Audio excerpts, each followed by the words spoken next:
Port Miami is along with the airport, just the economic heartbeat of this community. $61 billion economic impact, 340,000 jobs.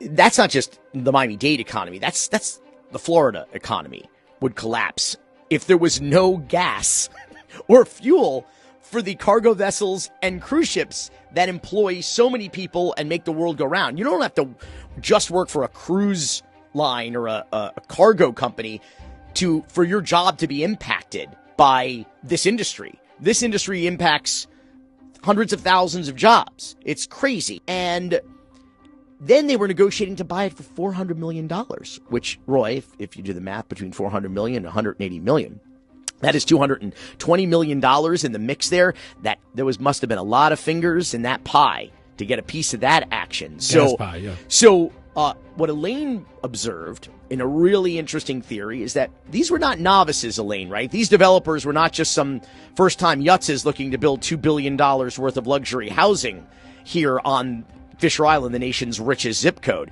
These are some pretty sophisticated players, and you suspect that maybe this was the scheme all along. The scheme that cost Jimmy Morales his job was the scheme all along. You buy it for $180 million. You scream that the sky is falling and the county doesn't buy it back from you. And then you put the price at $400 million and you make a quick $220 million profit. You basically, it's flipping the property, which Miami's kind of famous for. And it's like the biggest flip ever.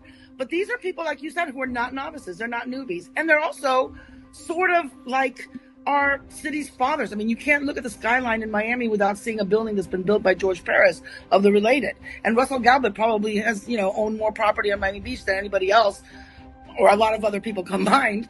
He's also the architect of another deal that's now in front of the school board next week that's going to be for 1,100 units and I don't know what, but it's an assemblage also of public property. And a lot of people are wondering if we're getting the best price.